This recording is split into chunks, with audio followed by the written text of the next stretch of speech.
Mengenal Maroko, kerja keras sepak bola dan kedekatannya dengan Indonesia. Sejarah baru Piala Dunia, Maroko menjadi negara Afrika pertama yang lolos semifinal. Bahkan, tim Afrika rasa Timur Tengah ini benar-benar menyihir fanatisme baru sepak bola dunia. Semua akhirnya tertuju pada Maroko. Pasukan Walid Regragui telah menginspirasi dunia karena membuat keajaiban besar selama Piala Dunia Qatar. Perjalanan inspiratif Maroko hingga berada di titik ini juga bukan semata karena keberuntungan. Walid pun secara tegas mengatakan, bukan keberuntungan Maroko tapi kerja keras pasukannya. Para lawan yang mereka atasi adalah tim-tim kelas kakap, mulai dari fase grup hingga ke knockout. Maroko menyingkirkan Spanyol di babak 16 besar Piala Dunia 2022 melalui drama adu penalti dengan skor 3-0. Maroko juga memulangkan Portugal dan membuat nangis mega bintang sepak bola Cristiano Ronaldo dengan skor 1-0 dan lolos semifinal. Di fase grup, Maroko bermain imbang 0-0 lawan Kroasia, menang 2-0 versus Belgia dan menghajar Kanada dengan 2-1. Maroko baru kebobolan 1 gol sepanjang Piala Dunia 2022, itu pun gol bunuh diri. Sebagai bagian besar dari benua Afrika, Maroko dikenal sebagai negara yang penduduknya mayoritas memeluk agama Islam. Maroko sendiri berada di wilayah Afrika Utara. Ibu kota Maroko berada di Rabat, namun kota terbesar di Maroko adalah Casablanca. Jika kamu menyadari bahwa di Jakarta ada Jalan Casablanca, itu merupakan bukti erat hubungan baik antara Maroko dengan Indonesia sejak 1960-an. Di Maroko sendiri terdapat jalan yang diberi nama Presiden pertama RI Soekarno, Jalan Soekarno atau Rue Soekarno berada di kota Rabat.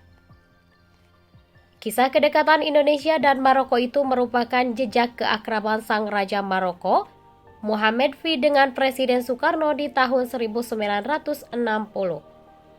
Atas jasa Indonesia, yang diwakili oleh Soekarno kala itu, Raja Mohammed V membuat satu nama jalan khusus untuk Soekarno, Syariah Ar-Rais Ahmed Soekarno, dan kini bernama Rue Soekarno. Sebagai gantinya, Soekarno juga memberikan satu nama jalan di Jakarta yang terinspirasi dari Maroko, yakni Casablanca. Raja Mohammed V juga memberikan hadiah lain untuk Soekarno berupa pembebasan visa bagi warga Indonesia yang berkunjung ke Maroko. WNI dapat berkunjung ke Maroko tanpa visa selama periode waktu 3 bulan. Lantas jika mengenal Wali Songo di Indonesia, Anda pasti tahu Maulana Malik Ibrahim alias Sunan Gresik. Wali Songo nomor 1 itu berasal dari Maroko atau Maghribi, menjadi pelopor dakwah Islam di Nusantara. Maroko adalah negara Afrika Utara yang terletak di ujung barat Laut Afrika di ujung benua Eropa. Selat Gibraltar memisahkan Spanyol dari Maroko dengan rentan air 13 km, 8,1 mil. Maroko berbatasan dengan Samudra Atlantik Utara di barat dan Laut Mediterania Barat di utara. Ekonomi Maroko dianggap sebagai ekonomi yang relatif liberal yang diatur oleh hukum penawaran dan permintaan. Maroko sebagai ekonomi paling kompetitif pertama di Afrika Utara dalam laporan daya saing Afrika 2014-2015.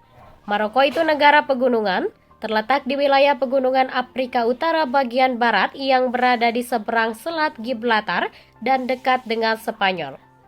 Mayoritas warga negara Maroko didominasi oleh orang-orang Arab yang berasal dari keturunan Spanyol. Mereka melarikan diri dari Reconquista akibat penaklukan kembali semenanjung Iberia oleh Kristen pada abad ke-15.